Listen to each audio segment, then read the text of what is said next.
महाराज जी के आज के विशेषांक में रक्षा सूत्र परिवार के सभी सदस्यों का हार्दिक स्वागत है। बाबा जी के भक्तों को राम राम।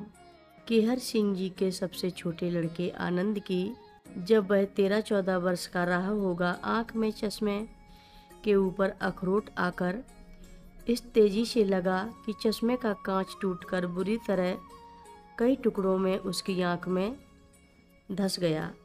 घटना 2 जनवरी 1958 की है, जब लड़का अपनी बहन कुसुम के साथ अखरोट की गेंद बनाकर टेनिस खेल रहा था। रक्त की धारा बह चली। कुसुम ने घबराकर अपने पिता को फोन से सूचित किया कि आनंद की आंख फूट गई। वे भागे आए। मेडिकल कॉलेज में आंख से कुछ बड़े कांच के टुकड़े निकाल दिए गए, पर तब भी 25-30 छोटे छोटे टुकड़े पुतली तथा अन्य भागों में ऐसे घुसे थे कि उन्हें निकाल पाना संभव ही न था। लड़के की एक आंख पैदाइशी खराब थी, अब दूसरी भी इस प्रकार से जा चुकी थी। डॉक्टर मेहरा तथा अन्य सभी ने राय दी कि एक बार लड़के को सीतापुर ले जाकर ऑपरेशन कराएं। दरअसल उनकी राय केवल सांत्वना के लिए थी। एक दिन लड़के ने अपनी बहन से कहा, दीदी तुम ससुराल चली जाओगी तो मुझे भी ले जाना, मैं तुम्हारा सारा काम कर दिया करूँगा, तुम मुझे बस रोटी खिलाती रहना। संध्या को कुसुम से यह बात सुनकर केहर सिंह जी टूट से गए। इस मार्मिक बात की रात को पलंग पर लेटे याद आने पर वे बिलख बिलख कर रो उठे कि हे भगवान, मेरे पापों की सज़ा इस लड़के को क्यों दे रहे हो। इतने में फ़ोन की घंटी बज उठी। उन्होंने उसे बेमन से जो उठाया तो महाराज जी की आवाज़ आई, केहर सिंह, मैं महाराज जी बोल रहा हूँ। क्या कर रहा है? कुछ नहीं महाराज जी। नहीं, तू रो रहा है, तेरे लड़के की आँख फूट गई, उसे सीतापुर मत ले जाना, वे लड़के की आँख और फोड़ देंगे। अलीगढ़ मोहन लाल के पास ले जा। और टेलीफोन बंद हो गया। तब पूरंदा महाराज जी के साथ ही थे, बरेली में बैंक मैनेजर मेहरोत्रा के घर। उन्होंने बताया कि टेलीफोन करने के पूर्व बाबा जी ने कम्बल से मुंह ढक लिया था और फिर चिल्लाकर कहा था, केहर सिंह रो रहा है, उसके लड़के की आंख फूट गई है। परंतु केहर सिंह जी ने तो तब बाबा जी को तो याद भी नहीं किया था। टेलीफोन मिलने के बाद चौधरी साहब के मन मानस में एक आशा की किरण सी फूट गई। क्या अब भी गुंजाइश है आंख ठीक हो जाने की?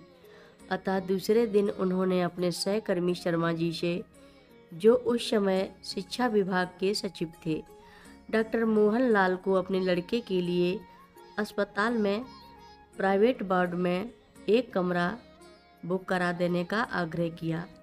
बाबा जी की लीला तो चल रही थी।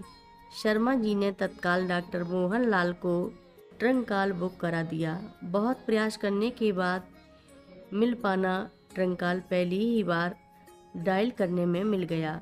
उधर फ़ोन भी डॉक्टर मोहन लाल ने ही उठाया। जब शर्मा जी ने उनसे सब बात कही तो मोहन लाल जी कुछ रोष में बोले, कैसे लापरवाह हैं तुम्हारे ये केहर सिंह जी, अभी तक लड़के को नहीं ले आए जिसके लिए 3 दिन से कमरा बुक किया है। केहर सिंह जी सुनकर अवाक रह गए कि किसने करा दी होगी कमरे की 3 दिन पूर्व ही बुकिंग। बाबा जी के सिवा कौन हो सकता है।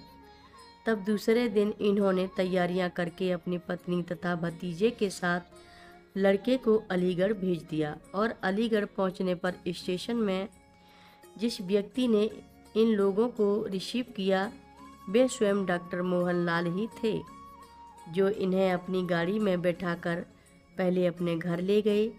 इन्हें स्नान आदि से निवृत्त करा, भर पेट नाश्ता कराया और तब अस्पताल ले गए। कौन प्रेरित कर रहा था अलीगढ़ के मशहूर व्यस्त डॉक्टर मोहन लाल को?